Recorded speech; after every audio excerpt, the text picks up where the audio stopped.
El economista argentino con estilo rockero Javier Milei, que saltó a la fama hace unos años desde shows televisivos por sus propuestas y maneras histriónicas, se ha convertido en uno de los máximos exponentes del voto de protesta de la extrema derecha a nivel internacional. Contra todo pronóstico, consiguió en agosto del 2023 ganar las primeras abiertas, simultáneas y obligatorias para las presidenciales argentinas, consiguiendo ser el candidato individual más votado, imponiéndose en 17 provincias y sumando más de 6 millones de votos a nivel nacional. Así ha pasado de ser casi un desconocido en 2019 a conseguir este 2023 un 30% de los votos y dejar en segundo y tercer lugar a quienes han hegemonizado el campo político argentino en la última década, tanto al peronismo como a su contrincante de la derecha, agrupados en Juntos por el Cambio. Todo ello en un contexto de profunda crisis económica, de devaluación e inflación, de nuevos préstamos del Fondo Monetario Internacional y de una creciente desafección social con la política.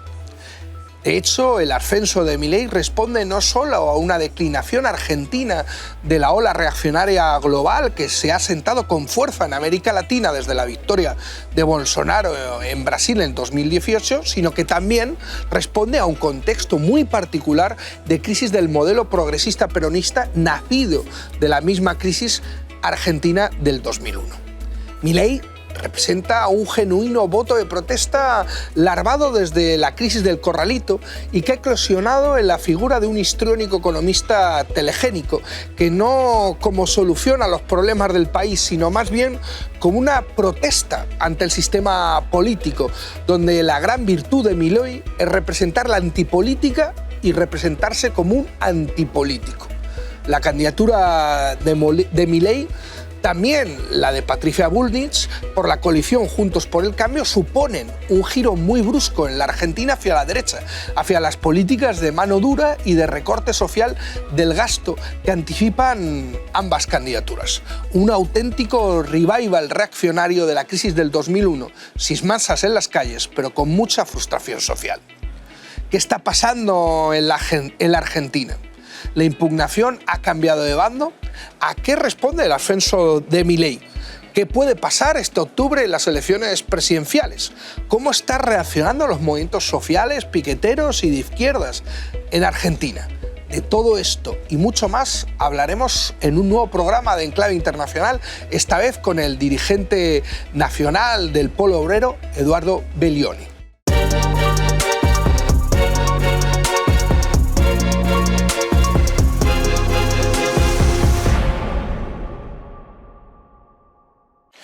Bienvenidas y bienvenidos a un nuevo programa de Enclave Internacional, esta vez para hablar de Argentina. ¿Qué está pasando en Argentina? ¿Puede ganar Milei? ¿Qué supondría justamente una victoria para el movimiento popular argentino de un ultraderechista como Milei?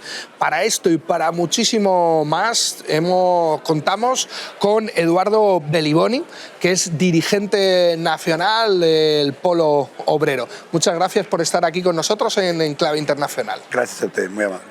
Yo te quería empezar preguntando, ¿qué haces aquí en Europa? Si nos puedes contar brevemente, muy brevemente, qué estás haciendo aquí. Bueno, a partir de la invitación de algunas organizaciones hermanas, compañeros de sindicatos como el SICOBAS, los desocupados de Nápoles, que estuvieron en Buenos Aires hace 10 días atrás, que son los desocupados del 7 de noviembre, y de otras organizaciones en Francia, como Letinsen, ligada al NPA, y otras organizaciones también en Suiza y en Francia.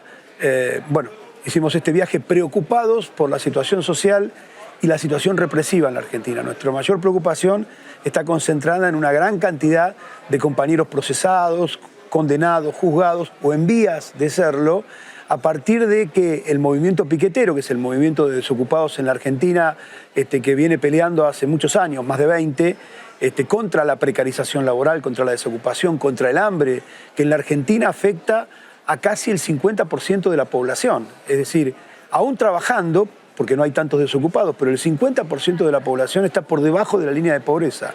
Han salido últimamente estadísticas donde hay 4 millones de personas indigentes, es decir, que tienen imposibilidad de comer. 6 de cada 10 chicos. Lo que yo digo son datos oficiales del propio gobierno nacional, que llevando adelante una política de ajuste contra los que menos tienen, a partir del acuerdo que tiene con el Fondo Monetario Internacional, ha golpeado muy fuertemente a las familias obreras. El salario en la Argentina está en picada. La parte de la población tiene trabajos precarizados y los jubilados la mayoría de los jubilados cobran por debajo de la línea de pobreza. Todo esto ha hecho que el movimiento piquetero se haya puesto a la vanguardia de la lucha contra el hambre, por el trabajo genuino, para que no se abandone a la juventud, a la niñez y a la tercera edad. Y hemos sido entonces por eso víctimas de una persecución política. Los objetivos son esos dos. La idea de mostrar esa realidad en Europa y en todo el mundo que afecta a tantas personas, que genera tanta inestabilidad social, económica y política, y también denunciar la persecución, que es una campaña sistemática del conjunto de los partidos, excepto la izquierda, el Frente de Izquierda, que plantean que hay que criminalizar, que hay que juzgar, que hay que detener a las organizaciones y a los dirigentes de las organizaciones que estamos luchando contra el hambre, por la enorme necesidad que tiene la población en la Argentina. Yo quería preguntarte, porque aquí en Europa, sobre todo, se ha empezado a hablar más de Milei, ¿no? A raíz de la victoria en agosto, ¿no? en las primarias a las presidenciales argentinas, ¿no? Hay una cuestión que a mí me preocupa especialmente, y es que se presenta a Milei como un loco, ¿no? Como una persona perturbada, como una persona que no está en su sano juicio, ¿no? Y yo creo que eso es esconder el fenómeno Milei, en cierta medida. Yo no creo que Milei esté loco o sea un loco, sino que es un peligro, ¿no? Si nos puedes explicar quién es Milei. Milei es un supremacista, es racista. Él caracteriza que ellos son superiores moralmente y estéticamente, lo cual habla de una característica de supremacía racial. Es alguien que plantea que los socialistas son excrementos directamente, es decir, no los considera personas. Alguien realmente fascista en sus términos políticos. No es ningún loco, se aparece como una forma disruptiva en los medios de comunicación, tiene planes económicos muy fuertes que se entrelazan con intereses concretos económicos de los sectores de poder en la Argentina y por lo tanto ha surgido como un emergente de la crisis social en el que una parte de la izquierda y también el propio gobierno no ha podido responder frente a las enormes necesidades sociales y económicas. Hoy Milei representa para una parte de los trabajadores, sobre todo los más precarizados, una expectativa que ya no representa el macrismo, el gobierno anterior, o este gobierno actual, que también ha seguido una política económica y social absolutamente regresiva, de ataque a las condiciones de vida de las grandes masas. Y por lo tanto, este emergente irrumpe en el escenario criticando a todos los políticos, diciendo que el problema de los políticos de la Argentina es que hay políticos que son una casta, que siempre están los mismos y que siempre han hecho un desastre. Esas cosas son ciertas, siempre son los mismos y han hecho un desastre, pero lo que él propone es directamente ir a fondo con las reivindicaciones más sentidas, más centrales, más necesarias para la población, que tienen que ver con la jubilación, con la salud, con la educación y con los trabajos registrados. Es un abanderado de la reforma laboral y de la desaparición de los convenios colectivos y del libre mercado, entre comillas, porque por supuesto el mercado siempre es dominado por los grandes monopolios. Claro, a mí me llama la atención, leí hace poco sobre el efecto Milei, que en cierta medida representaba una vuelta de tuerca de la crisis del 2001, ¿no? De la indignación de la crisis del 2001, esa indignación que fue canalizada popularmente justamente por el movimiento piquetero y que ahora se expresaba en un terremoto electoral en la figura de Milei con esa lógica antipolítica, esa lógica que se vayan todos. Exacto. De hecho, el propio Milei recogía elementos de lo social, de la crítica social del 2001, ¿no? Pero que es como hubo una indignación social en 2001, ahora hay una indignación neoliberal, ¿no? Porque hay una vuelta de tuerca neoliberal en la propuesta de Milei. Sí, porque él inclusive recoge como el mejor gobierno de la Argentina el de Menem. Claro. Aquel que llevó a una enorme desocupación, llevó a la entrega de las empresas nacionales y después terminó en la rebelión popular que volteó a De la Rúa y a Cavallo. Cavallo, también ministro de Menem y uno de los que está detrás de Milei, uno de los que reivindica a Milei como el mejor ministro de Economía de la historia. Es decir, que mucho hablar contra la casta, mucho decir que el problema son los políticos y que el problema es que la economía es un desastre producto de los políticos que hay, pero él se basa en la crisis que se generó después del gobierno de Menem y en el desastre económico que quedó en la Argentina que todavía se sufre hoy.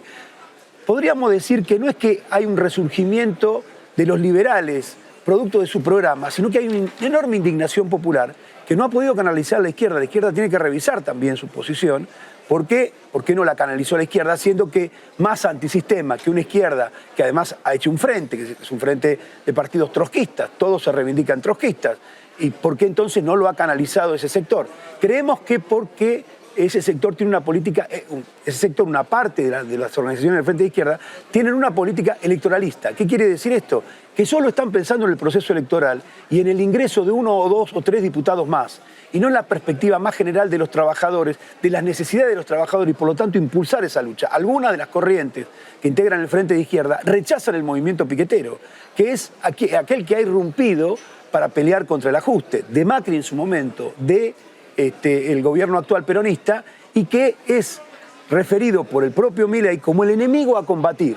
Sin embargo, hay una parte de la izquierda que ni siquiera va a las movilizaciones que convoca el Frente Piquetero, la Unidad Piquetera, que son muchas organizaciones que movilizan entre 200 y 300.000 personas cuando hay grandes movilizaciones. Es decir, son una fuerza de lucha contra el ajuste que, sin embargo, hay una parte de la izquierda que le da la espalda.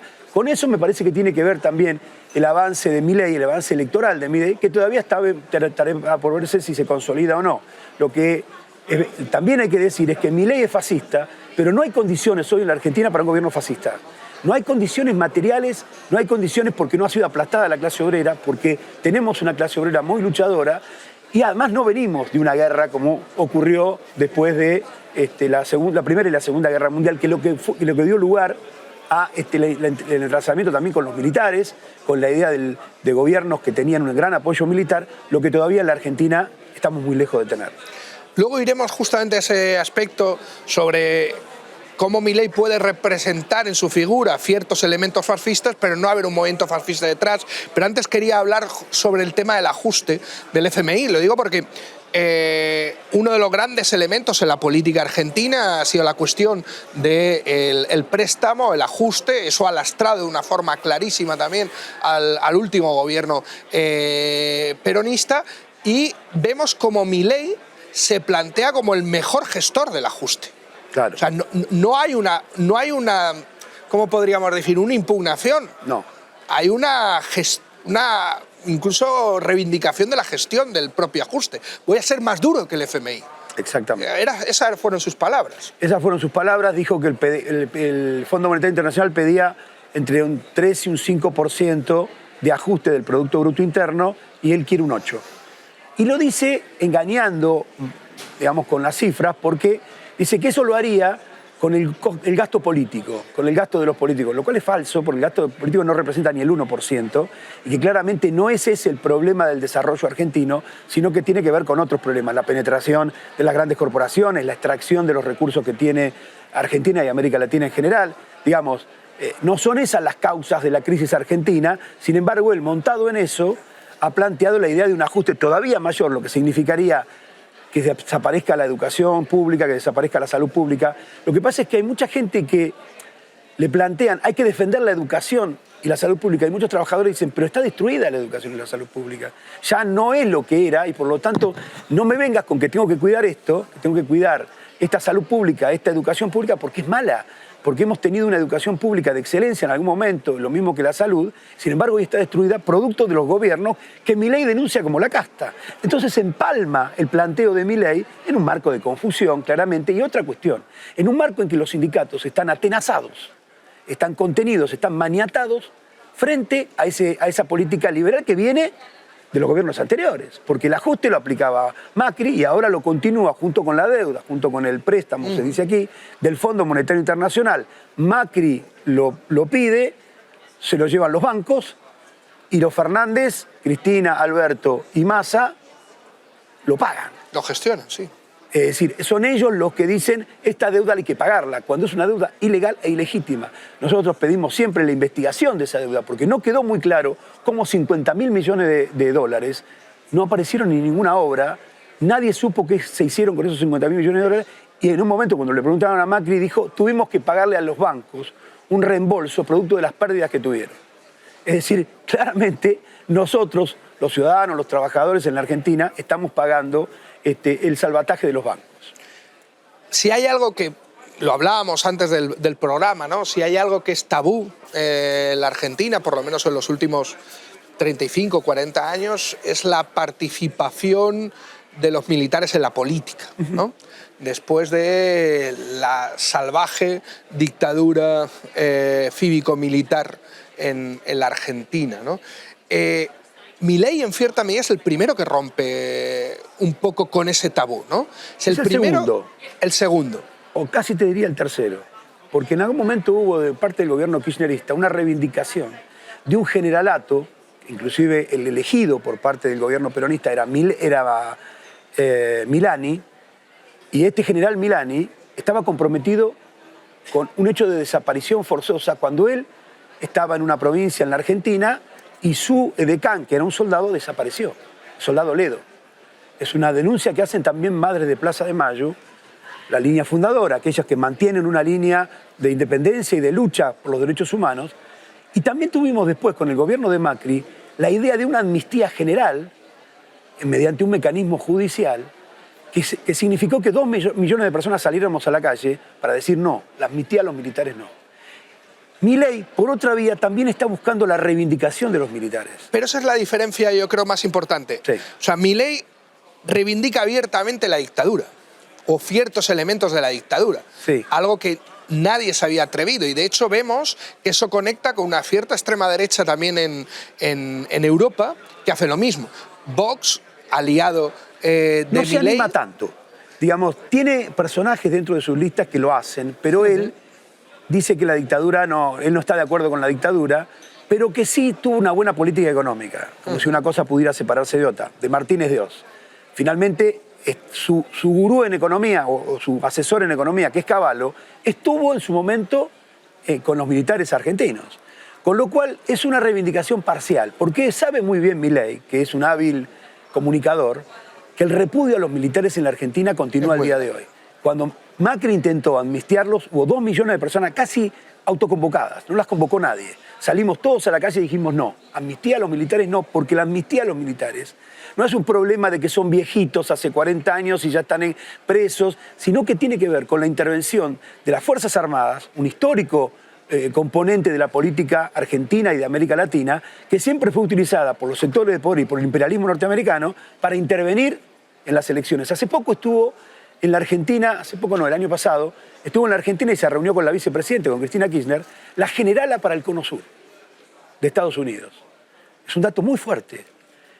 Aquella que tiene la determinación de cuidar el Cono Sur, es decir, los países de América Latina, dijo que estaba preocupada por nuestros recursos, diciéndose ella parte dueña de esos recursos, que son los recursos gasíferos, el litio, el petróleo. La generala estaba preocupada por nuestros recursos, le dijo a Cristina, que la recibió 2 veces.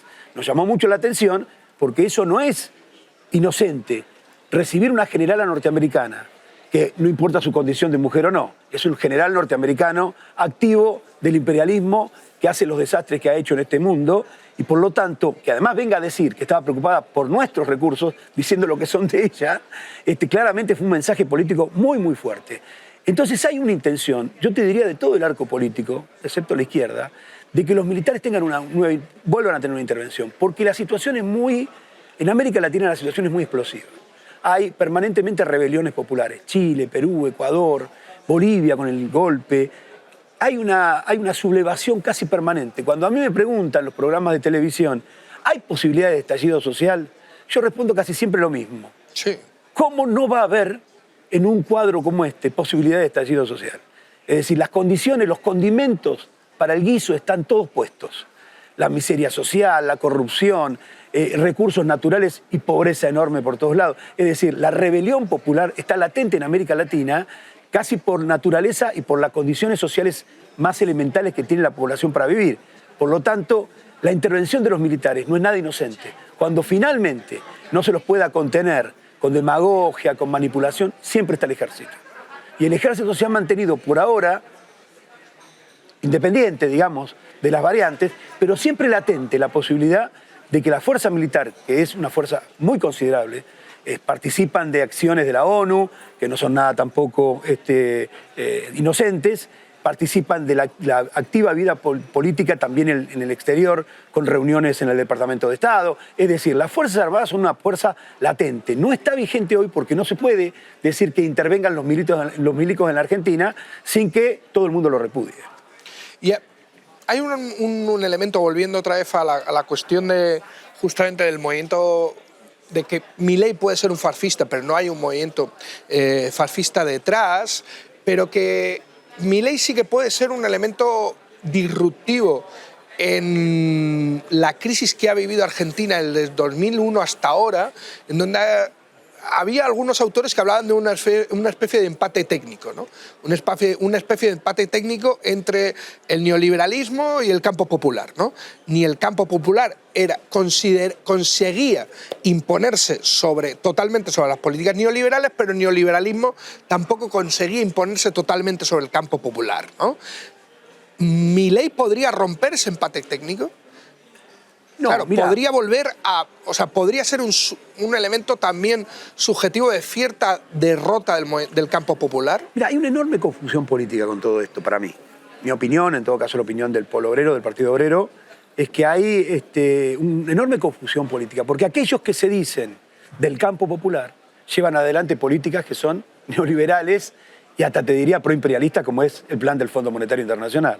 Los otros de la derecha más clásica, como Macri o Patricia Bullrich, claramente están a la derecha. La confusión es enorme, porque aquellos que dicen somos los nacionales y populares terminan llevando adelante un programa que podría firmar tranquilamente Macri, la derecha y hasta el propio Milei. Milei ha ido mucho más lejos en una idea tipo Trump, la idea de romper con todo, pero siempre se mantiene dentro de determinados márgenes.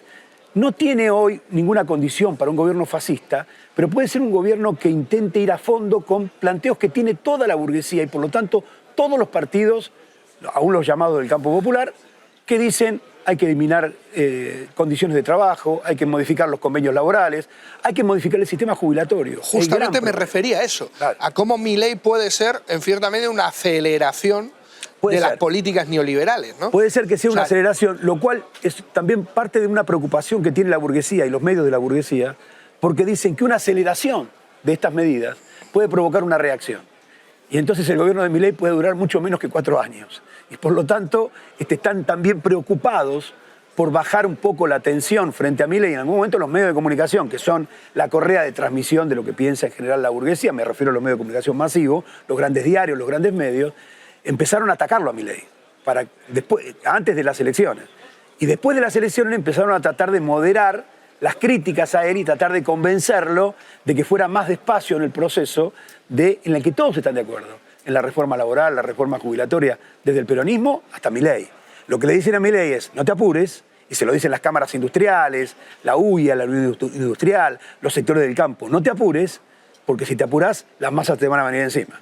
Sí, de hecho lo vimos con la propia campaña de Bolsonaro en su momento. Totalmente. O sea, Bolsonaro no era el candidato de la burguesía brasileña. Exacto. Pero la burguesía brasileña, cuando pasó la segunda vuelta, supo reorientar. Exactamente. Justamente. Ese es el cuadro actual. Vamos a ver qué ocurre, pero nosotros tenemos el planteamiento, ayer nos movilizamos, el 27, una enorme movilización, porque se discutía el salario mínimo.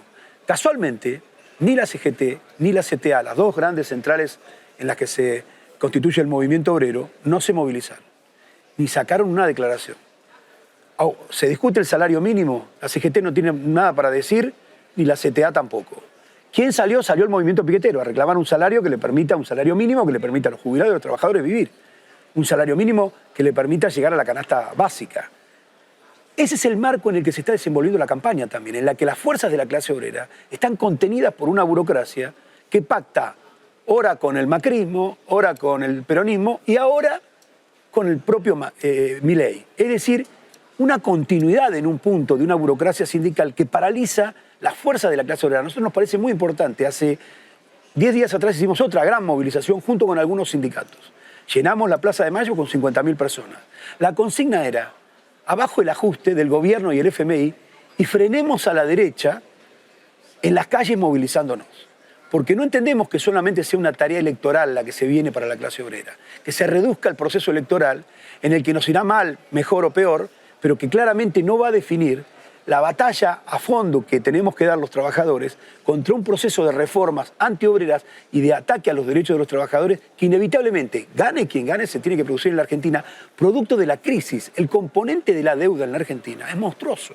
Y por lo tanto el condicionamiento y la cuestión de tener que resolver achicando el PBI, es decir, achicando los gastos, ¿no? Achicando la salud, la educación, la ayuda social, es muy clara. Terminan las elecciones y gane quien gane, va a haber un ajuste muy pronunciado en la Argentina.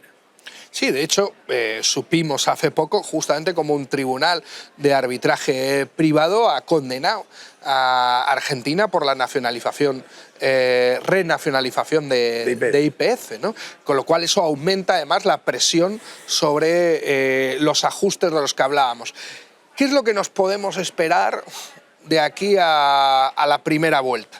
Digo, para ir terminando, como te dije, la idea es que no tuviéramos más de 20 minutos. ¿Qué es lo que podemos esperar, ¿no? en Argentina de aquí al finales de octubre, ¿no? Sí, 22. Una pronunciación de una campaña electoral seguramente muy descarnada. El gobierno está lanzando medidas que parece que estuviera entregando plata, pero finalmente nadie puede cobrar un subsidio. Por ejemplo, acaba de salir un subsidio que me decían los compañeros por teléfono, no lo puede cobrar nadie. Entonces es una mentira. Y la gente no es tonta. Si sale un subsidio para alguien que no tiene lo que comer y no lo puede cobrar, entonces no existe. Lo mismo está ocurriendo en otros ámbitos. Va a haber una campaña electoral muy fuerte, pero creo que después de la campaña electoral es donde van a empezar a pasar las cosas que interesan, sobre todo a los trabajadores, al pueblo. Porque allí, entonces, con un nuevo gobierno vamos a ver, cuál fuera el gobierno, cómo tenemos que impulsar la más amplia unidad de los trabajadores para luchar contra cualquiera de las variantes que quiera aplicar el ajuste que inevitablemente para la Argentina tiene pensado el imperialismo.